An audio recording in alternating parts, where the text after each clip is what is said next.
فذلك الذي يدع اليتيم ولا يحض على طعام المسكين.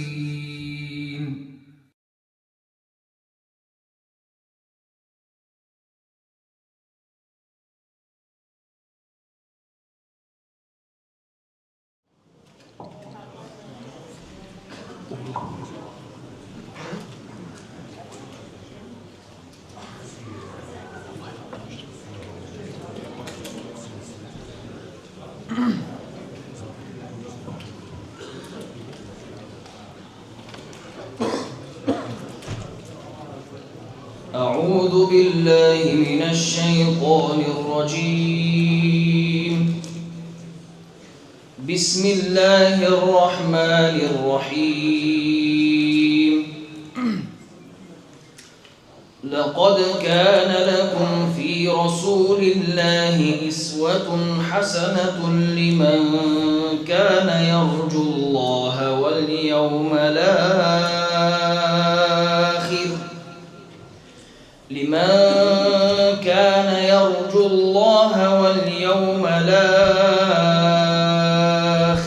وذكر الله كثيرا.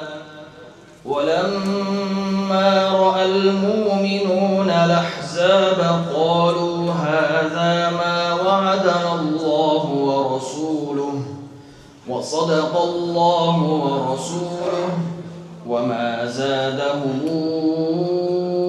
إلا إيمانا وتسليما. من المؤمنين رجال صدقوا ما عاهدوا الله عليه فمنهم من قضى نحبه ومنهم من ينتظر وما بدلوا تبديلا. ليجزي الله الصادقين بصدقهم ويعذب المنافقين إن شاء أو يتوب عليهم إن الله كان غفورا رحيما.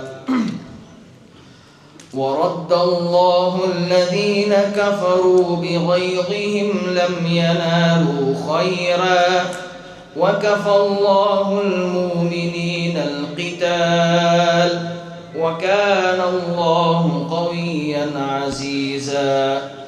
وأنزل الذين ظاهروهم من أهل الكتاب من صياصيهم وقذف في قلوبهم الرعب فريقا تقتلون وتاسرون فريقا. وأورثكم أرضهم وديارهم وأموالهم وأرضا لم تطئوها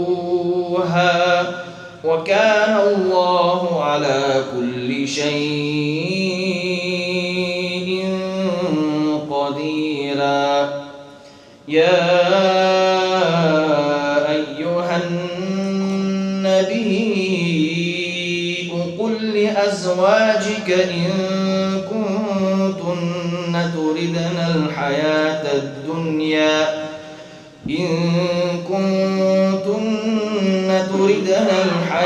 الدنيا وزينتها فتعالين أمتعكن وأسرحكن سراحا جميلا. وإن كنتن تردن الله ورسوله والدار الآخرة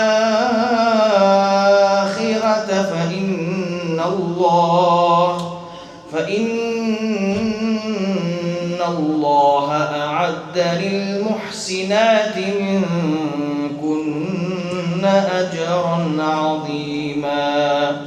صدق الله العظيم.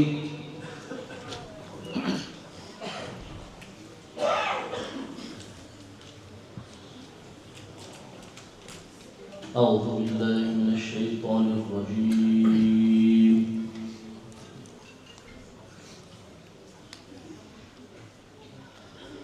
بسم الله الرحمن الرحيم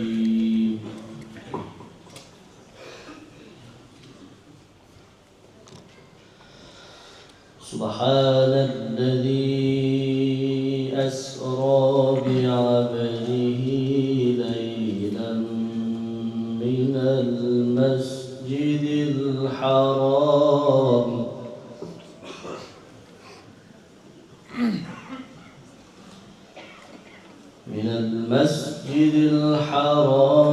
إلى المسجد الأقصى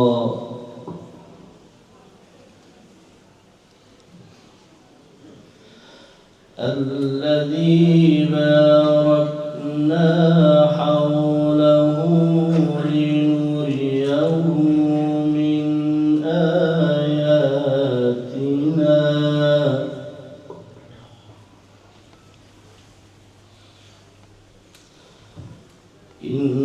إنه هو السميع البصير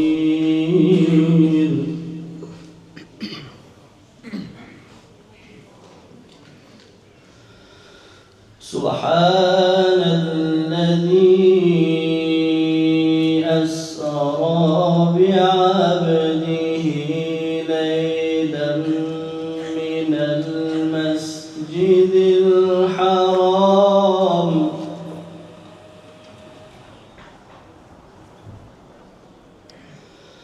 إلى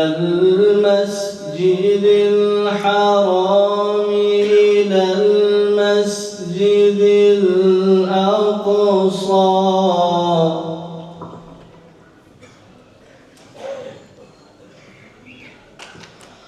من المسجد الحرام إلى المسجد الأقصى الذي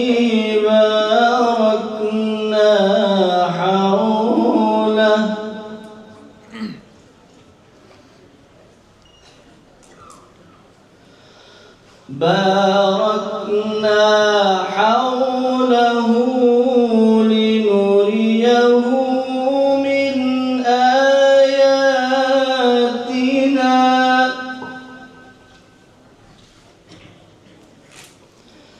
إنه هو السميع البصير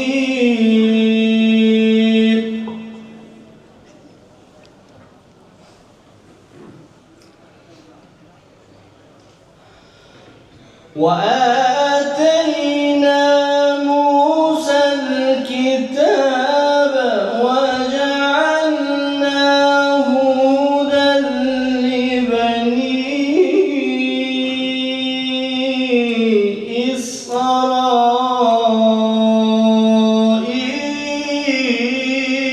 إسرائيل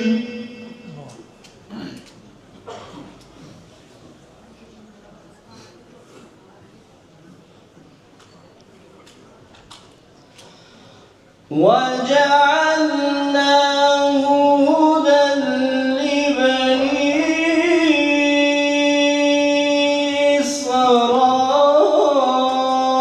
إسرائيل ألا تتخذوا من دوني وكيلا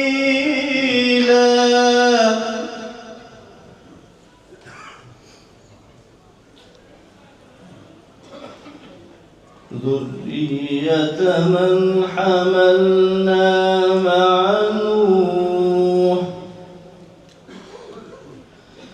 إنه كان عبدا شكورا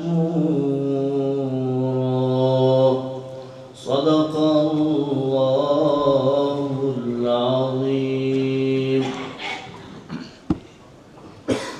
جزاك الله خير.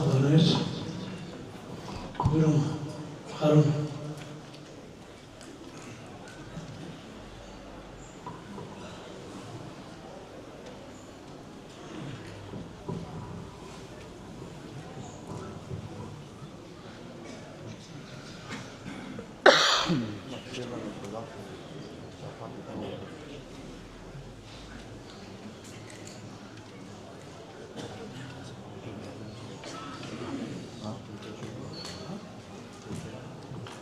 بسم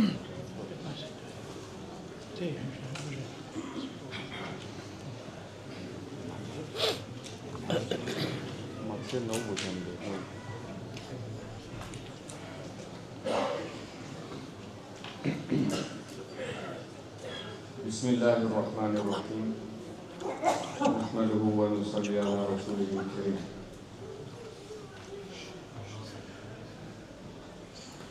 Да се трудиме иншаллах сите кои ќе се спомни пејгамберот салаллаху алейхи ве селем, да носиме салават.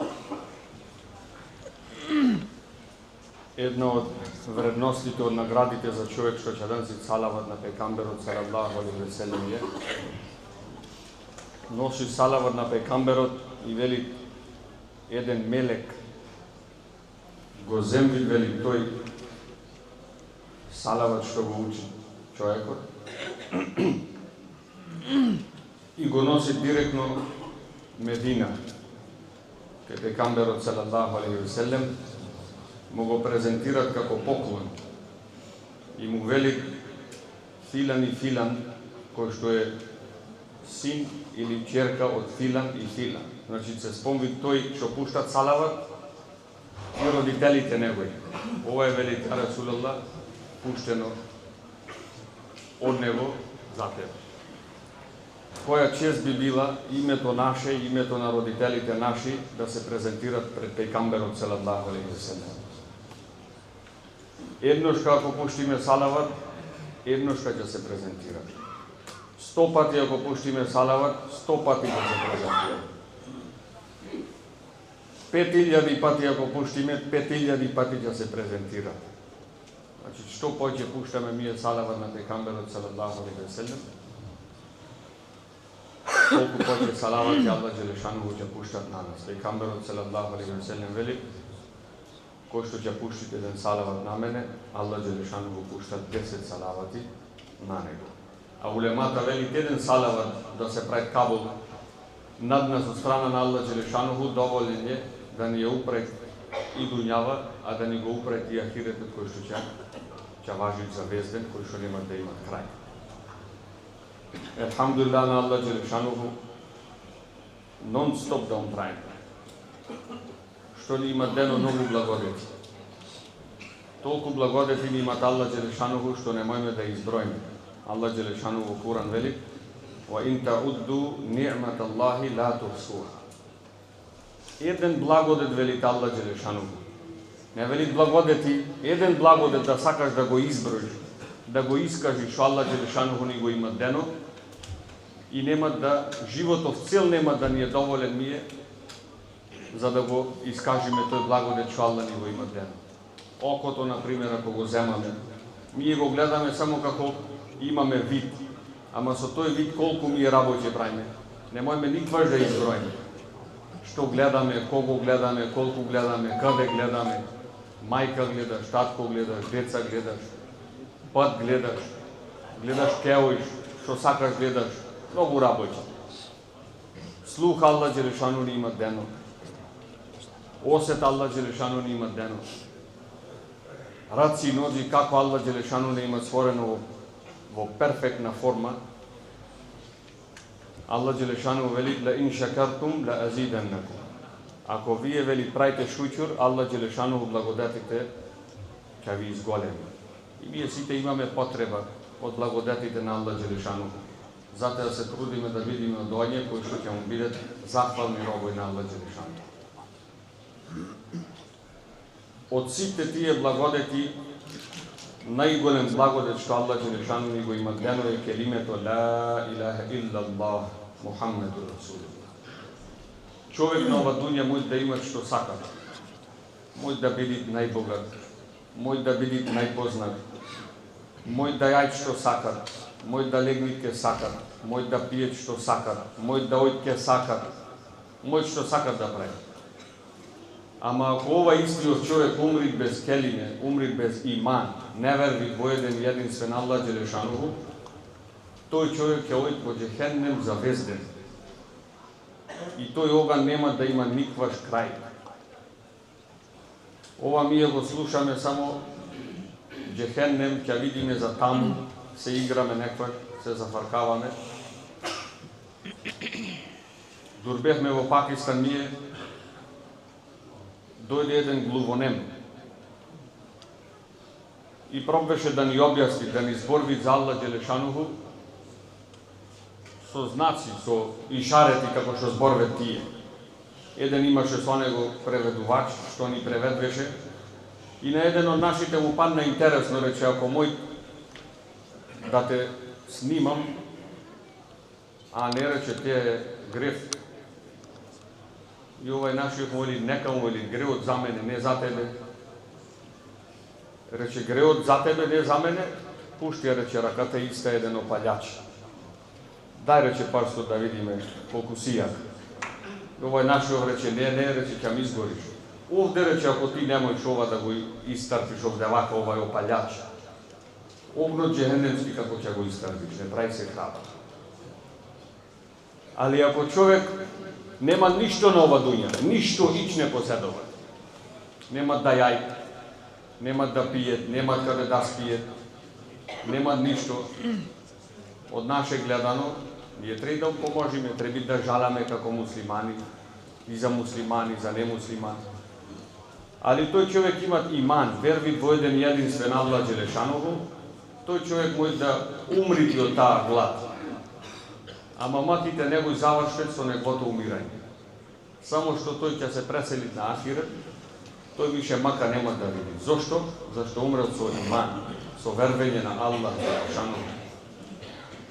Ова нас сакат да ни кажат дека ние колку што имаме потреба од иман и од вервење во Аллах Джелешанову, немаме од ништо друго. На ова дуња сме дојдени и Аллах Джелешанову не има пуштено со една цел, за да ја стегнеме, да ја постигнеме таа цел. Аллах Джелешанову не има дено и некои потреби, како јадење, како пиење, како спиење, како куќа, како облека, како превоз, како сите тие работи. Али не смееме во никој случај да испомешаме помеѓу целта наша и помеѓу потребите наши. Ми овде вака поканати сме од вас за Италија и сега ти врвиш транзит негдека, целта ти е да стигнеш овде, ти се заглавиш во некој аеродром, личен бил, многу ќе си седа овде вака. Дали си е постигнал ти целта? И што ќе ти рече луѓето? Ти беше трнат за Италија, си заглавил негде по аеродромите, а целта ти беше да стигнеш негде. Ние овде вака на ова дуња, секој еден од нас е дојден транзит. Секој еден од нас е дојден транзит. И колку сакат што сакат да имаме, наум треба да имаме дека еден ден ова треба да го оставиме овде вака. Улемата вели, дотолку вели, човекот кој ќе се пресели на ахирет, од на ова дуња не земви ништо, што дури пред да се закопат и гусул му се земви на умрениот. Ниту прашина не му оставаме од на ова дуња да однеси на ахирет. Чист го носиме в гроб, ништо не земви и го рејме в гроб. Али за ова треба нон-стоп да зборвиме, да се подсетвиме. Ние сме инсан. И зборот инсан иде од заборавање. Аллах Джелешанову таквиме има створено за да ми ја забораваме. Ако не се подсетвиме, ќе забораваме зашто сме дојдени овде вака на ова дуња. Аллах Джелешанову на пегамберот салаллаху алейхи ва селем му рече: "Ва закир фа инна зикра танфаул муъминин." Подсетви, рече, зашто во подсетвењето имат голем хајр, голем корист за оние кои што верват во Аллах Джелешанову. Ние денеска знаеме да слушниме, ние сме муслимани, ние вервиме, зашто не му секаш вик на другите. Аллах Джелешанову да го питаме, тој вели, подсетвете се зашто подсетвењето е корисно за верниците. Ние сме тие верници, ние треба да се подсетвиме. Кога ние ќе дојме на онај пат на кој што Аллах Джелешанову го барат од нас, немуслиманите после ќе сакат да постанат како нас без да и повикаме, ние и да и поканиме. Асхабите одеа по цел свет и луѓето одеа позади ними. Асхабите му велеа: "Бидите како нас." И тие влегве во дин. Денеска еден од нас кој е спреман да му речи на некого: "Биди како мене, ако сакаш да си муслиман." Еден нека речи: "Јас сум тој, јас сум перфектен, и нека ме следе луѓе во мене ќе биде муслиман како што треба. Никој од нас не е спреман. Секој сам себе си се знае. Али ова подсетвање, ова зборвење за Аллах Джелешануху, овие седенки овдевака што се бериме за Аллах Джелешануху, ќе не очистат однатре. Кога ќе се очистиме ми однатре, срцето ќе ни се очисти, тоа ќе сакаме да правиме што сакаше пејгамберот салаллаху алейхи ве селем, што посакваше од нас да правиме, што преа асхабите, што преа табиините, што преа табиините, и ние ќе му отвориме вратата на муслиманите да влезат во дин. Денеска едно кутале да го видиме ке што ојд кон оган, сите ќе скокнеме овдевака. До теа дереđe што и човек ако клана намаз и вид некој пред него чор или без разлика, ојд во пропаст, ќе панни негдека или ќе се удрит или ќе го стапи кола, или без разлика што и да е наредба му е да го расипат намазот, да ојд да го спасит на филан и после пак ќе преклане. За на ова дуња правиме муавет. Луѓе што ќе одат во џехенем, што ќе горат за везден, дали ние сме одговорни за нив? Дали ние сме одговорни за нив да се секираме, да правиме фикар, секирација како и тие да влезат во дин? Ова е најголемиот благодет што Аллах Джелешануху ни го има дено на сите нас. Али нон-стоп треба да се подсетиме, да се повториме, да зборвиме за големините на Аллах Джелешануху. Кога пејгамберот салаллаху алейхи ве селем ја доби првата објава, дојде, се уплаши, се тресеше целиот, дома му рече покриете ме. Аллах Джелешануху му спушти објава, рече ја ејюхел муддефир, о рече ти кој што си покрие, кум фа анвир, стани рече и плаши на луѓето. Што значи плаши на луѓето?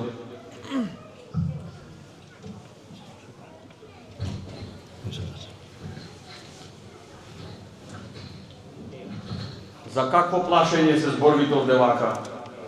Се зборви за плашење, пример човек иде од некој пат и гледат дека имат пожар или имат некоја си незгода и ти му велиш некому пази се, не оди по еднај пат, он дека мој да те стекне и опасност.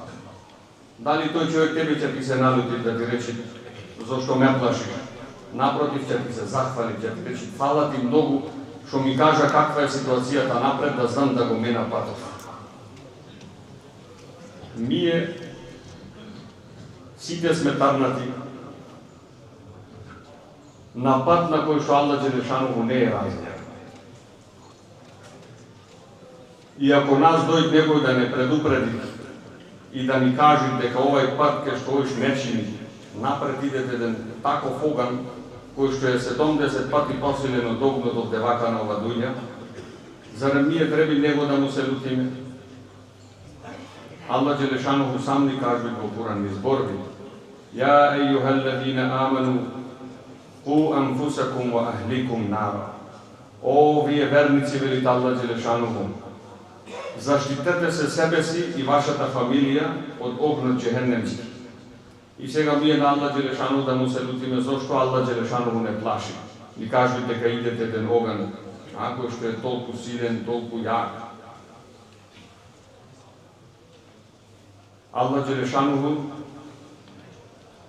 за ова келиме пушти плюс-минус 124.000 пејгамбери. И сите дојде на ова дуња со иста цел. Нух алейхиссалам, неговиот народ саде го викаше во 950 години, а појќе од теа живеа.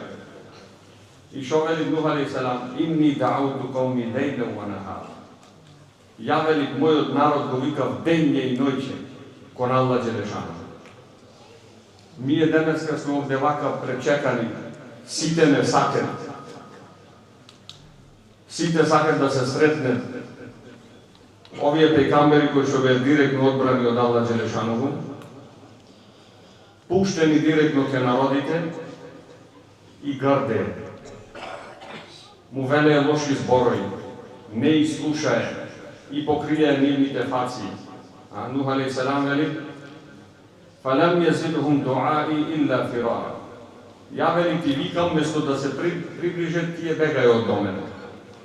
Тие и реде прстите в уши, не сакаја да ме слушат. Тие вели фаците и покрие, не сакаја ни да ме гледат. Ај некој мој да ти го направи чиот, ќе те сослужат шо сакаш да кажеш, ама овие и покрие и фаците. Од кого? Од пекамбер кој што беше пуштен директно од Аллах Джелешану. И сите пекамбери на исти начин повикве во дин. Се додека дојде нашиот пекамбер Мухамед саллаллаху алейхи ве селем. Аллах Джелешану го пушти во таков народ, кој што во моментот беа најтврдите луѓе. Аллах Джелешану има своја мудрост, Аллах Джелешану е најмудар. Аллах Джелешану знае зошто и прави овие работи вака. Како што беше во времето на Муса алейхи селам, неговите везири што беа советници тука рекли ќе дојде едно дете кој што ќе го уништи се во ова богатство. Фираун во тој момент даде одлука, наредба, рече сите мажки деца што ќе се рождат да се колат. Секој едно мажко дете што се рождаше, се колеше. И овие везирите негови му рекле дека ако продолжиме вака на овај начин, нема да остане мажка сила, нема да имаме војска, нема да имаме работници, нема ништо да имаме. И се одлучи една година да се колет, една година да не се колет. Силата од Аллах Джелешану е таа која што, ако сакаш Аллах Джелешану можеше Муса алейхи селам да се роди во годината каде што не се коле.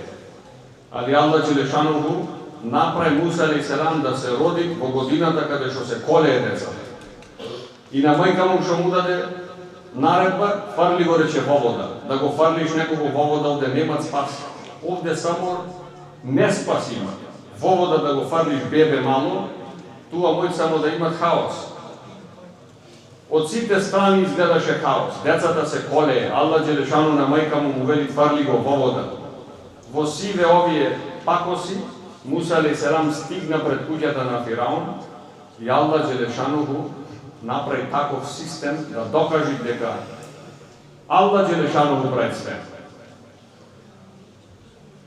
Аллах Джелешану е оној кој што дава наредби, кој што одлучи и ќе биде она што тој сака.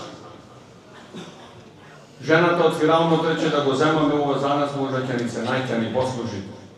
И Аллах Джелешану на Муса алейхи селам го порасти во куќата на Фираунот, каде што беше наредено мажките деца да се колет. И не само олку. Муса алейхи селам беше бебе, не сакаше од никого млеко, ништо не бреше. Мајка му некоја ја пушти сестра му позади, рече оди види што се дешава. Мајка е мајка. Кога видве дека овај не пие млеко, ништо живо и плачи, му се јај, сестра му рече знам една жена која што сигурно не ќе пие. Рекве данција да видиме која е таја. Отиде ке мајка му нејзина, е викна, кога го зеде на Муса алейхи селам, враци, го најаде, Муса алейхи селам се смири и Фираунот рече од сега ти ќе живееш овде вака во куќава наша, и згора на теја ќе те наградиме, плата ќе ти даваме. Ова е Аллах Джелешану. И Аллах Джелешану на пекамберот го пушти во таков народ каде што све беше хаос. Али Аллах Джелешану сакаше да докаже милоста и силата негова. Беше традиција во времето нивно децата да ја пуштат на село кога се родеа мали бебиња, за да научат по-арапски, да се ране здраво, да пораснат како што треба. И во времето кога се роди пекамберот салаллаху алейхи ве селем, тој беше јетим, татко му веќе беше преселен на ахирет. И сите што иде, една од нив беше Халима Саадија. Таја имаше едно магарче, се спомни, многу беше слабо, немаше сила. Остаја сите. Сите му викаја, ајде иште шо преш. Немојме да те чекаме. Позади беше, нон-стоп. И нормално како што беше последна, сите се пулеја да иземет по богатите бебиња, зашто ќе добие поголема награда од фамилијата Риме. Кога дојде таја земно со маж му, и ше едно беше останато пекамберот салаллаху алейхи ве селем. Јетим не сакаше никој што ќе добие до дете. И тие направи мешвере договор измеѓу ними, рече срамота е да се врашкаме празни. Ова јетимов ќе оземаме, па после Аллах Джелешану го нека прави. Кога го зебде на пекамберот салаллаху алейхи ве селем, не знае кој е.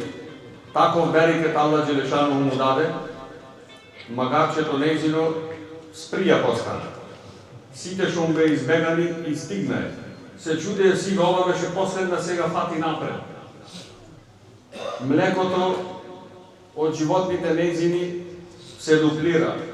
Месото се дуплира. Храната се дуплира. Све се дуплира. Зошто? Зашто го седе пекамберот салаллаху алейхи ве селем во нејзина грижа. Денеска улемата шо вели? Пекамберот салаллаху алейхи ве селем ние го немаме. Како ќе го добиеме овој беричет што го доби таја?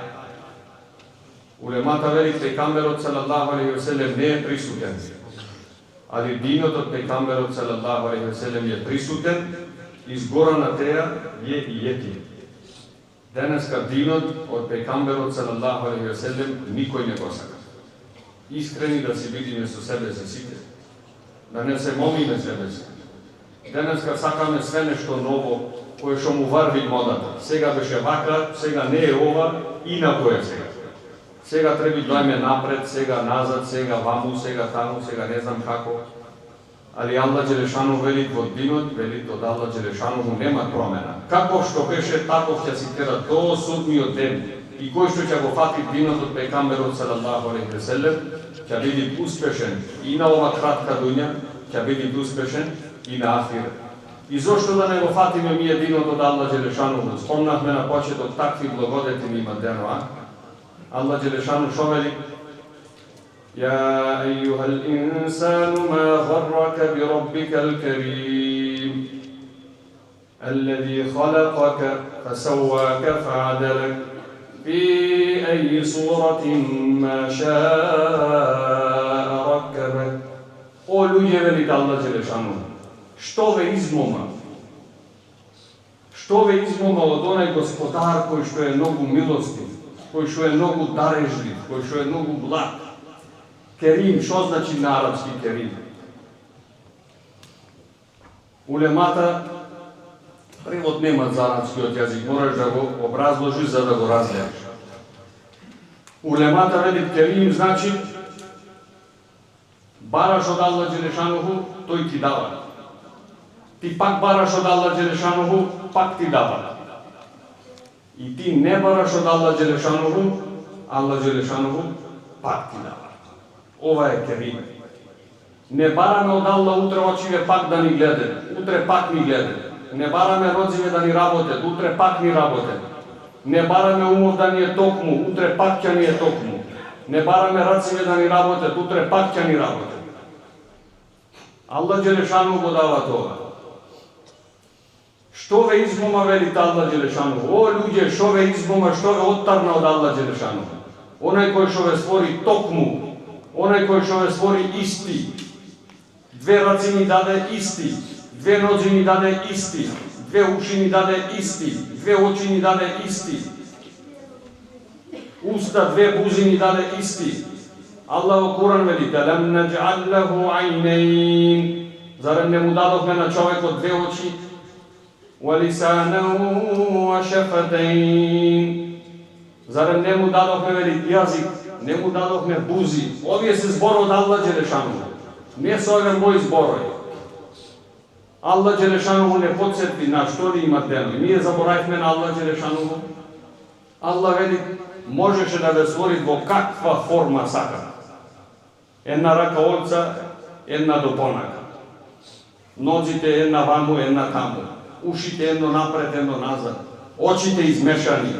Не можеш Аллах да го направи тоа? Фи еји суратин ма ша'a ракабак. Во каква форма, вели, сакаш Аллах да сакаше да ве створи, можеше да ве створи.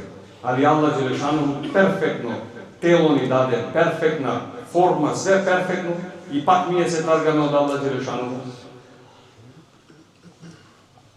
И ке нас денеска во Македонија како ново, коме зедве од на аеродроми велет треба да се пазиме, има многу камери напади клена. Аллах Джелешануху вели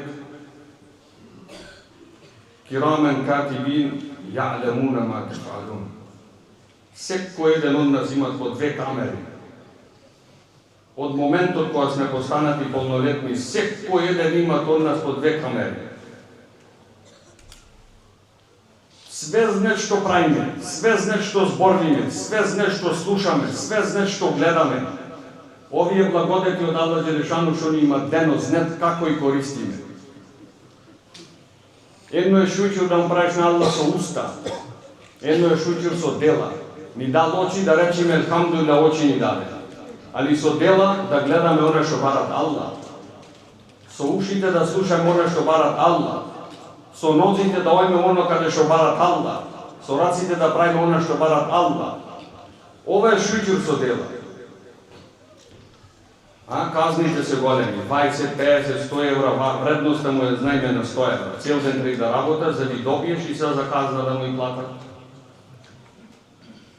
Една минута не фаштат грев да направиш, една секунда. И сега цел мој живот да го даба диела ја за да го работи хеднем за тој грев. Аллах Джелешану вели иннал абрара лафи наим. Оние кои што ќе биде Дубај, десно вели ќе оде. Wa innal fujjara la fi jahim. Оние кои што ќе пред гревој, неред, тие велат во друга настрана оданде. И Аллах Джелешану напред што вели? Убо вели, вие знаете што е судниот ден? Ова Аллах го вели. Wa ma adraka ma yawmuddin. Thumma ma adraka ma yawmuddin. Ама озбилно е тала, вие знаете што е судниот ден? Ние се играме. Суден ден, ќе дојде, ќе сејме, ќе правиме, ќе чиниме. Јаума ла тамлику нафсун ли нафсин шеја. Ниједен вели таму нема да имат опција да бираш што да прави. Овде вака Аллах Джелешану ни имат да бираме ден. На ахирет немат бирање ваќе.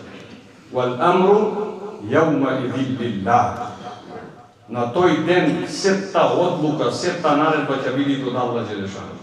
Што сакат Аллах Джелешану да прави? Кога ќе се собериме сите на судниот ден, Аллах Джелешану на мелекот на смртта ќе му речи пиште кој остана. И ќе 4 големи мелеки вели ја Аллах и ти. Ќе речи земај му душите на другите 3. Ќе му иземат, ќе остани пише Аллах и мелекот на смртта. Аллах Джелешану ќе му речи сега умри и ти. Аллах Джелешану ќе остане сам. Све исполеквано, све испаумирано. Аллах Джелешану на тој ден ќе речи лиманил мулку јаум. Улемата вели 40 години ќе се слушат овој глас. Лиманил мулку јаум. Кој е денеска тој? Ајде еден нека стани, нека кажи. Што се преше паметен, што се преше јак, што се преше силен. Еден нека кажи, нека стани. Немат станвење. Аллах Джелешану, други никој. Ла илаха илlallah. Ова в срце да ни влезе. Све друго околу. Кола в гаража, местото му е в гаража, не му е в срце. Парите в џеп. Луѓето што се дома. Плачките в шкаф. Али Аллах Джелешану в срце ке нас. Ова срце наше не е хотел, секој напред. Ова срце е створено за Аллах Джелешану. В гроб кој ќе видиме клени, мелеките ќе дојдат да не опитат. Мункер и некер. Прво прашање, драги браќа, што ќе опитат, ќе види кој е твојот господар. Мар робу. Нема да опитат ни ке си бил, ни колку си спечалил. Отпосле и тие ќе опитат. Отпосле и тие ќе дојде наред. Не, да не речиме сега ние работаме на Аллах. Аллах и за тие ќе опитат. Али гроб прво прашање, кој е твојот господар? Таму уста вели Аллах нема да зборви. Нема уста да зборви таму. Денеска можеш да ги измовиш некого. Знаеш колку те сакам? А напред да бориш против него. Или да речеш ја за пекамберот, за Аллах Джелешанову ломпа, ама в гроб ќе излези тоа што е в срце. Таму уста нема да збори, зашто мој знај да момика е. Ако ми Аллах Джелешанову се трудиме да клајме в срце, од наше срце ќе излези Аллах. Ако овде вака ми е, кажиме како што треби, тога сите работи напред ќе ни бидат лесни. Гробот ќе се прошири докато што гледаме. Ќе се отворите на пенџерче од џеннет, мирис би џеннетски ќе му иде в гроб. Гробот ќе рече дела да те гушна како што никој досега не те има гушната. И што од гроб човекот ќе почне да ужива. Али ако ние не знаеме кој е Аллах, не знаеме кој е нашиот Господар, во хадис пекамберот салаллаху алейхи ва салем, не знам ја, кој беше тој? Кој беше тој? Гробот ќе рече, ти беше онај човек кој што те марзев најпоќе од сите. И сега ми дојде во мој раце. Ела вели сега ја тебе да те стегна, такво стегвење што досега никој не ти имал стегна. И пекамберот со неговите раци направи ишарет, овие два вели, овие ребрава наши ќе влезет едно во друго. Ќе влезет едно во друго. Ние те од озгора не огледаме, али натре аза. Затоа овој живот што Аллах Джелешану ни го има дено е многу краток, ама многу скапоцен. Луѓето порано живее по 300, 500, 900 години. Нашиот живот е најлесен, најкраток, 70, 80. И ние можеме да го заработаме ахирет кој што ќе е завезден. Овде вака ќе се трудиш една куќа да направиш, цел живот ќе го даеш. Не ќе видиш ни жена, ни деца, ни родители, ни другари, ни куќа, ни ништо, да ја направиш една куќа, по 2 години ќе дојде за ремонт, по 3 години ќе се преселиш на ахирет и ништо од таа куќа не останало. Во џеннет, Аллах. Кој што ќе рече 10 пати ќе го изучи Кул хуваллаху ахад. Сите го знаеме овде вака. Има ли не би опиташ прва сура, ова го знаете. 10 пати да го речеш Кул хуваллаху ахад. Полека ако го учиш 2 минути фаштат. Аллах Джелешану вели ти градите на палата во џеннет. Палата која што една цигла е од злато, една цигла е од сребро. Малтерот измеѓу е од миск. Тревата во дворот од таа куќа е од зафран. И улемава за да ни објасни вели ти ше една рунда 10 пати ако изучиш Кул хуваллаху ахад, Аллах Джелешану и ше една таква палата ти дава. Растојание меѓу овие две палати 1000 години. 1000 години растојание меѓу две палати. Секој ден ако го велиме ова по 10 пати Кул хуваллаху. Пекамберите бе пуштени луѓето како да ја викнет од створење кон створител, од дуња кон ахирет. Овде вака све е минливо, драги браќа. Све ќе помине. Со браќата не бев виден јас со повеќето една година. Помина и животот ќе помине. За една година не опитувате ја. Животот ќе помине. Треба да гледаме за напред што сме имале направено, да се трудиме за ова. И да не ни е досадно еве муабет и везден, ла хаула вала куввета илла билlah. Слушаме муабети само за Аллах зборвиме. Не зборвиме за Аллах за кого ќе зборвиме. Ако ние не зборвиме за Аллах Джелешану за кого ќе зборвиме? За овие џеннети кои што Аллах Джелешану ни испремби. Да се правиме после пишман, сите да имат повеќе од нас ми, ама шејтанот нас не моми, тој е зулум ќарголем. Шо вели тој? Ако зад врата да сме. Овде зошто не сакаме зад врата да сме. Сакаме од секого да имаме повеќе за џеннет зад врата да сме биде. Ова е лагал шејтанот, затоа се трудиме иншаллах. И овај Рамазан што Аллах Джелешану ни го има дено, не знаеме дали ќе го дочекаме цел да заврши, ако го дочекаме не знаеме дали година ќе го дочекаме другиот. Наградите се големи во Рамазан, да се трудиме. Секој ден работат 8 сати, по 10 сати, овај Рамазан е еден месец. Кој ќе заврши после наградите се многу помали од страна на Аллах Джелешану, да се трудиме иншаллах. И овде вака в џамија, и дома, и каде и да сме, да бидиме нон-стоп во контакт со Аллах Джелешану. Аллах Джелешану е оној кој што ќе ни попред и дуња, ќе ни попред и ахирет, и Аллах Джелешану го ветви, и Аллах Джелешану против ветеното неој. И ше едно саде Аллах Джелешану вели: "Ман амила салихан мин закарин ау унта ва хуа муъмин, фаланухијеннаху хајатан тајиба." Вели маж или жена кој што ќе прави убави дела и верби на Аллах Джелешануху, ние вели ќе му дајме многу убав живот. Сите се бориме за убав живот. Ако ние правиме она што барат Аллах, Аллах ќе ни даде многу поќе од она ние што посактиме и што очекуваме. Ali napred Allah Đelešanu što veli وَمَنْ أَعْرَضَ عَنْ ذِكْرِ فَإِنَّ لَهُ مَعِيشَةً ضَنْكَ. Onaj koji će se otarniti od mojte naredbi veli Allah Đelešanu, životu će mu go stesnime. Mojme da si tarčame, da si barame, ako Allah Đelešanu životu ne go stesni, nema nikoj koji što će nigo, a razuvaj životu naš. Zato da se trudime. Allah Đelešanu ima pušteno na ova dunja, Allah Đelešanu ima deno sve.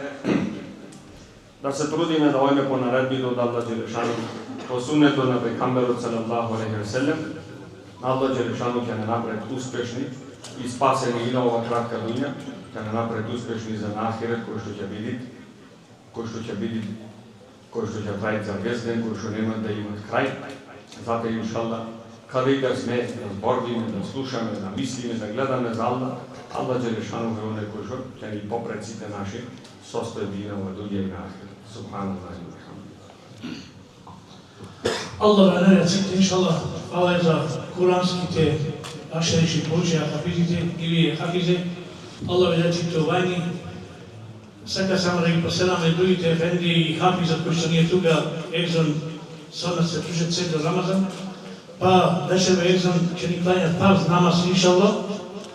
Pošto ima dosta džemat će ni go slušati nego.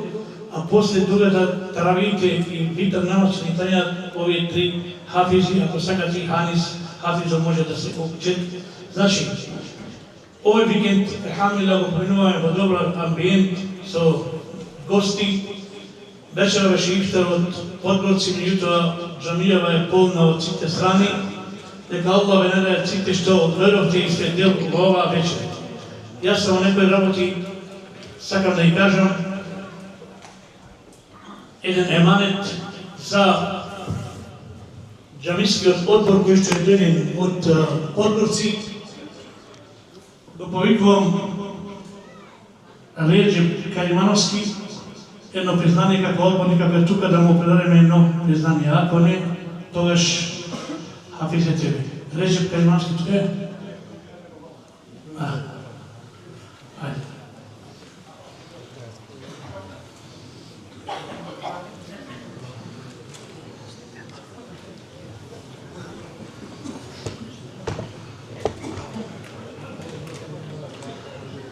Allah da nagrad bivša Redovce su celio tim od ovdova negdje oko 40 ljudi od Makedonije nego napraviti četvrt.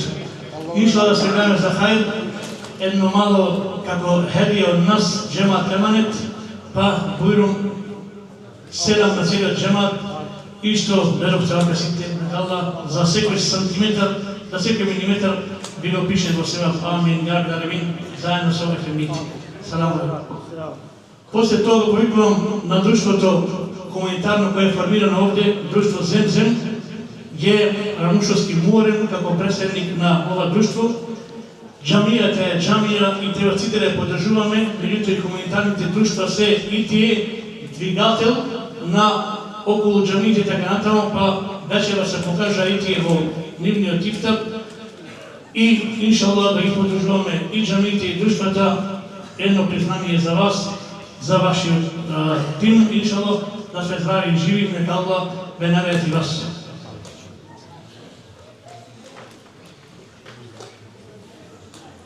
Всекој работи и секој информации изделува надолу нормално преку медиуми или преку штампа или преку социјални мрежи, па вечера овде со нас беше портал Дубај кој што замина, се посрамаме со нив, а моментално сега го повикувам порталот podgorci.mk да му предадеме едно хедие и фала за вашата соработка што идете многу близу до овој исторски центар Еманет и ги пренесувате на време сите информации, сите случувања што се дешаваат овде во оваа џамија. Нека Аллах ве награди, нека Аллах е задоволен. Амин. Ја Раби алемин. Алейкум селам. И уште еден медиум кој што е по приватен малку скриен, меѓутоа во јавноста е јавен, Фикр Мемеровски со својот портал и нему ќе му дадеме едно хедие. Нека Аллах ве нагади вас и вие ги пратите нашите активности во Емане што се решаваат од близу, па и едно хедие за вас одлучевме да ја почастиме дека Аллах ви даде напреди во вашата работа. Почитувани браќа, ова беше све. Иншаллах за вечерва ќе кланяме фарз намаз директно. Слушайте добро. Садакатул фитр за оваа година во Италија изнесува 10 евра. Садакатул фитр е скоро и обврска во секој Рамазан да муслиманот го очисти неговиот пост, така речено. Ние, како и секоја година, имаме на многу места терен каде што помагаме, почнувајќи од Газа, почнувајќи од други места, медресе, школи и така натаму, па ако сте заинтересирани и сакате ваша садака, бујно Садакатул фитр може да се, значи што да се доминати преку нашата организација. За некој ден ќе ви пуштиме директно од Газа, Исламски центар Емане на терен, па иншаллах таала вашата садака нека стигне и до тие места. Плюс тоа вечерва имаме на Сергиев и доброволен прилог токму за овие работи хуманитарен фонд, каде што садака 5-10 евра, 1 евро, иншаллах да Аллах ви го збориме, таму во касата можете да фрлете, тие се донации каде што ние ги делеме дали во ифтари или во друга помош. Нека за сето тоа Аллах ви воздаде со најголемата награда Дженнет, Дженнетул Фирдеус. Халалете поради местото е тоа. Иншаллах ќе се собереме малку, фарз намаз ќе кланяме, да се надаваме дека ако направивме некоја грешка ненамерна, бараме халал иншаллах. Она што го поговоревме нека од Аллах субхану ва таала. Она што го сгрешиме нека од шејтан, па иншаллах ќе се поправиме во иднина сите. Амин, ја рабил алемин. Субханеке, Аллахумма бихамдике, ашхаду ан ла илаха илля антак, ва атубу илейк, ва лиллахи л-фатиха. Учиме језа. Аллаху акбар, Аллаху акбар, Аллаху акбар. Ашхаду ан ла илаха илля Аллах, ашхаду ан ла илаха илля Аллах. أشهد أن محمدا رسول الله أشهد أن محمدا رسول الله حي على الصلاة حي على الصلاة حي على الفلاح حي على الفلاح قد قامت الصلاة قد قامت الصلاة الله أكبر الله أكبر لا إله إلا الله.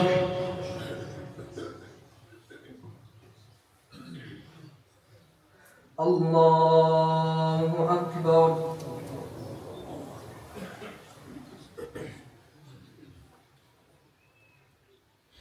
الحمد لله رب العالمين الرحمن الرحيم مالك يوم الدين إياك نعبد وإياك نستعين اهدنا الصراط المستقيم صراط الذين أنعمت عليهم غير المغضوب عليهم ولا الضالين.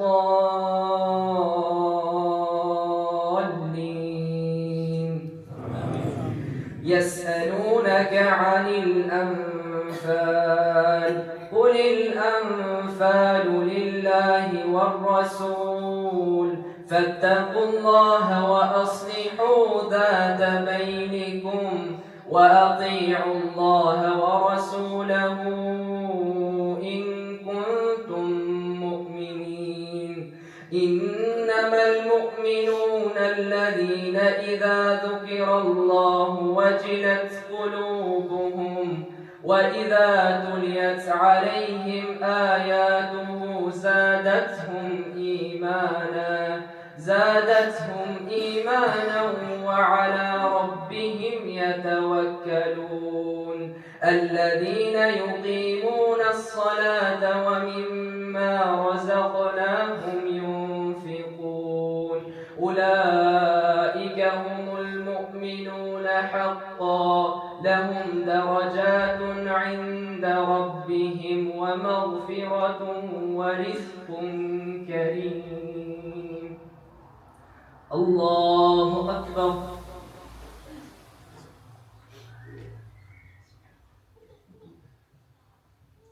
سمع الله لمن حمده الله أكبر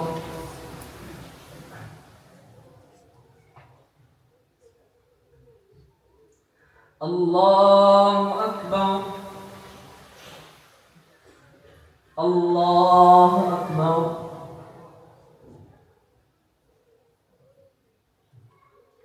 الله أكبر الحمد لله رب العالمين الرحمن الرحيم مالك يوم الدين إياك نعبد وإياك نستعين اهدنا الصراط المستقيم صراط الذين أنعمت عليهم غير المغضوب عليهم ولا الضالين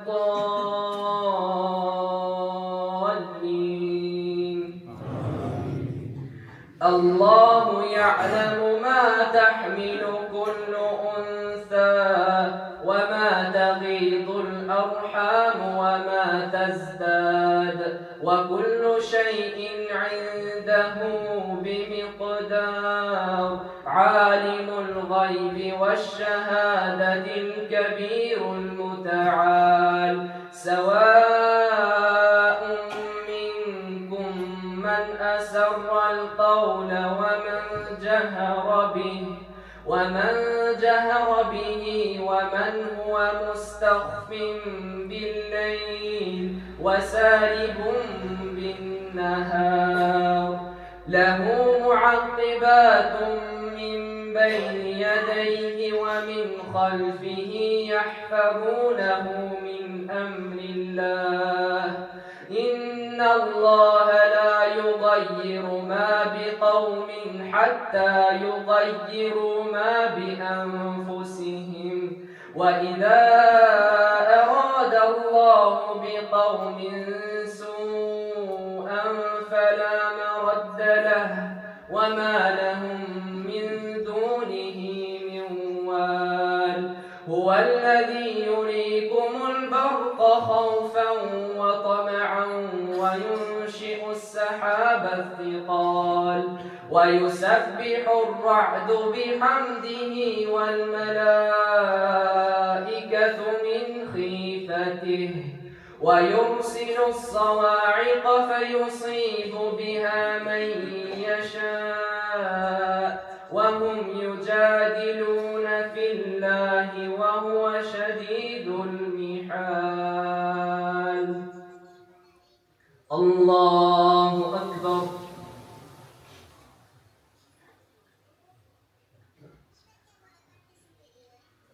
سمع الله لمن حمده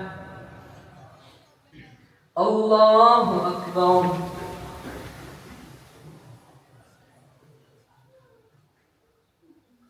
الله أكبر الله أكبر الله أكبر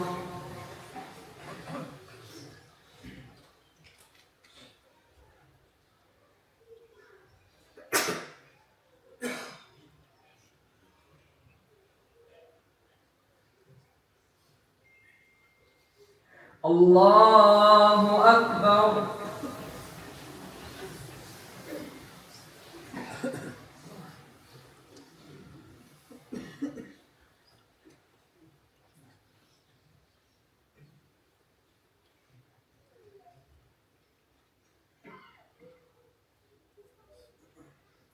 الله أكبر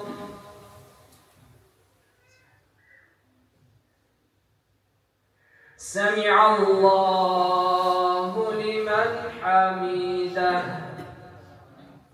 الله أكبر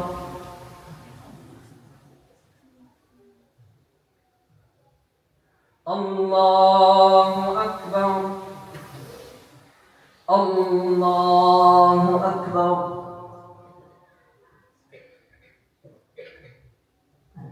الله أكبر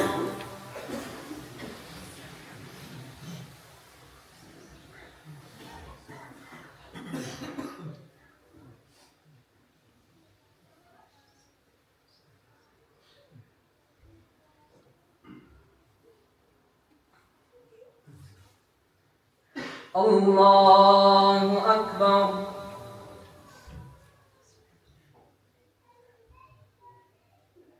سمع الله لمن حمده الله أكبر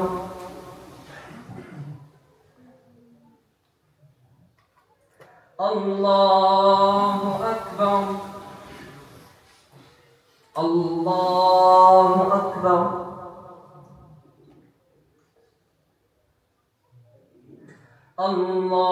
الله أكبر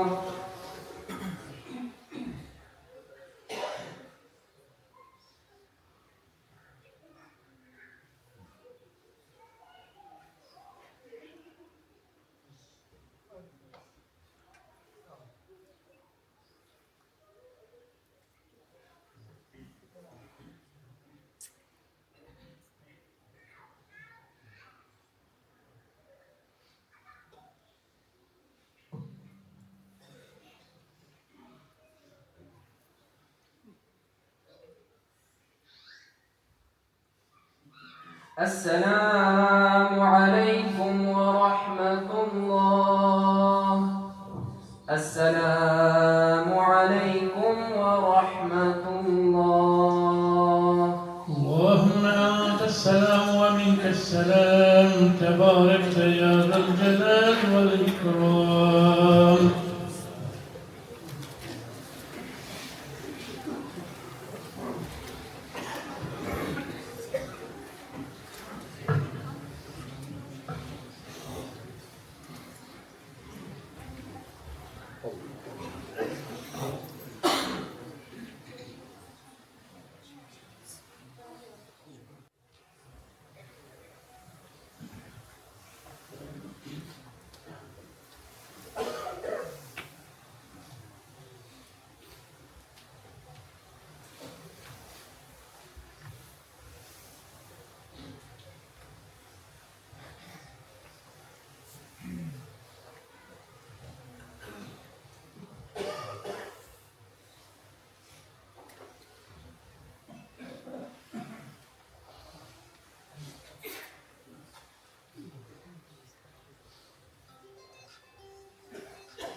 سبحان الله والحمد لله ولا إله إلا الله والله أكبر ولا حول ولا قوة إلا بالله العلي العظيم. صل على محمد. صلاة التراويح إن شاء الله حافظ هارون الطرزي.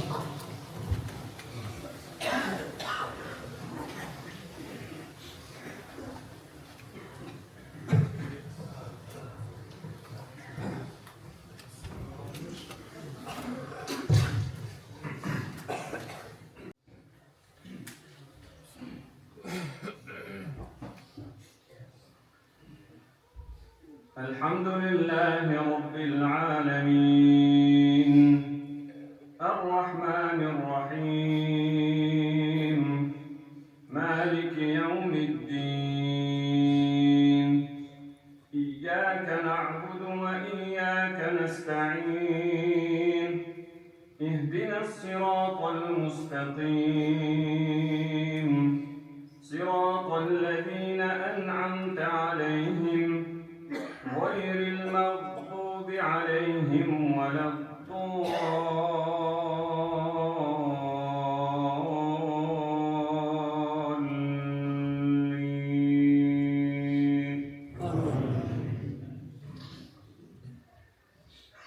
وبشر الذين آمنوا وعملوا الصالحات أن لهم جنات تجري من تحتها الأنهار كلما رزقوا منها من ثمرة رزقا قالوا هذا الذي رزقنا من قبل وأتوا به متشابها ولهم فيها أزواج مطهرة وهم فيها خالدون إن الله لا يستحيي أن يضرب مثلا ما بعوضة فما فوقها فأما الذين آمنوا فيعلمون أنه الحق من ربهم وأما الذين كفروا فيقولون ماذا أراد الله بهذا مثلا يضل به كثيرا ويهدي به كثيرا وما يضل به إلا الفاسقين. الله أكبر.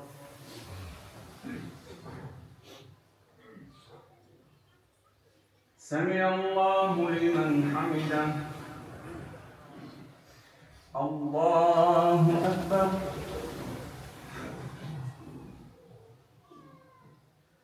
الله أكبر. الله أكبر.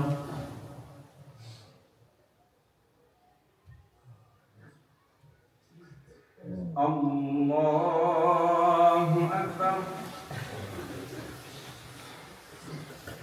الحمد لله رب العالمين الرحمن الرحيم مالك يوم الدين إياك نعبد وإياك نستعين اهدنا الصراط المستقيم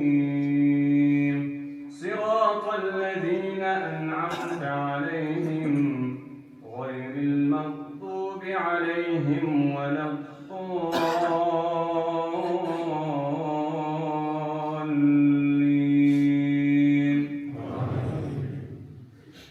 الذين ينقضون عهد الله من بعد ميثاقه ويقطعون ما أمر الله به أن يوصل ويفسدون في الأرض أولئك هم الخاسرون. كيف تكفرون بالله وكنتم أمواتا فأحياكم ثم يميتكم ثم يحييكم ثم إليه ترجعون.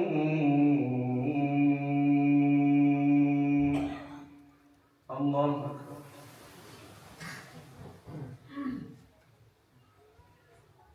سمع الله لمن حمده. الله أكبر.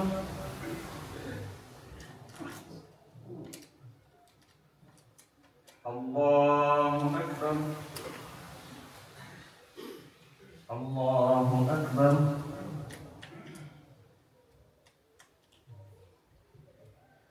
الله أكبر.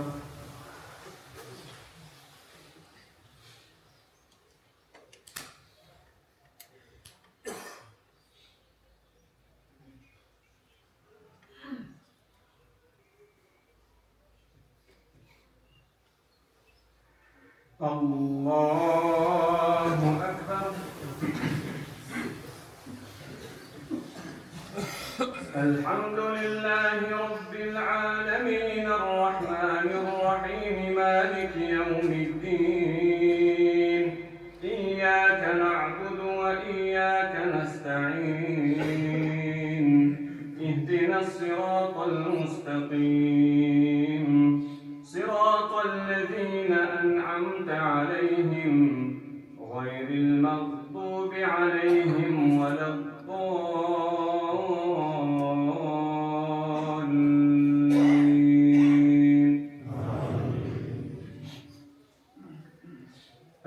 تر إلى الملأ من بني إسرائيل من بعد موسى إذ قالوا لنبي له ابعث لنا ملكا نقاتل في سبيل الله قال هل عسيتم إن كتب عليكم القتال ألا تقاتلوا قالوا وما لنا ألا نقاتل في سبيل الله وقد أخرجنا من ديارنا وأبنائنا فلما كتب عليهم القتال تولوا إلا قليلا منهم والله عليم بالظالمين وقال لهم نبيهم إن الله قد بعث لكم طالوت ملكا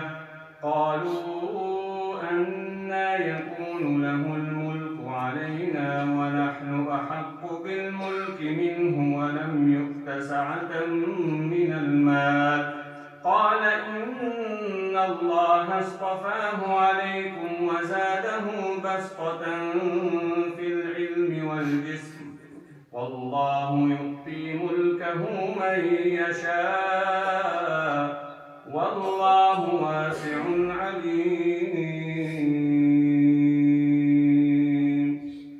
الله أكبر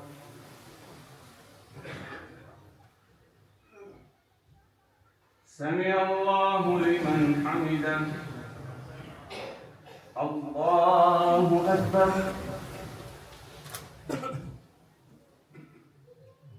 الله أكبر الله أكبر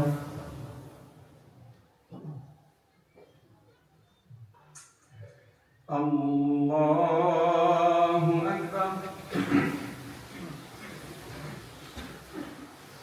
الحمد لله رب العالمين الرحمن الرحيم مالك يوم الدين إياك نعبد وإياك نستعين اهدنا الصراط المستقيم صراط الذين أنعمت عليهم غير المغضوب عليهم ولا الضالين وقال لهم نبيهم إن آية ملكه أن يأتيكم التابوت فيه سكينة من ربكم وبقية مما ترك آل موسى وآل هارون تحمله الملائكة إن في ذلك لآية لكم إن كنتم مؤمنين الله أكبر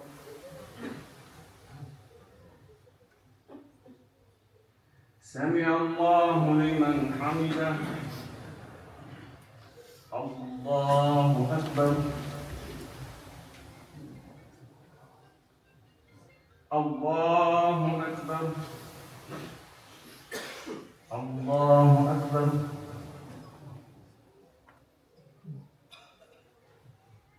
الله أكبر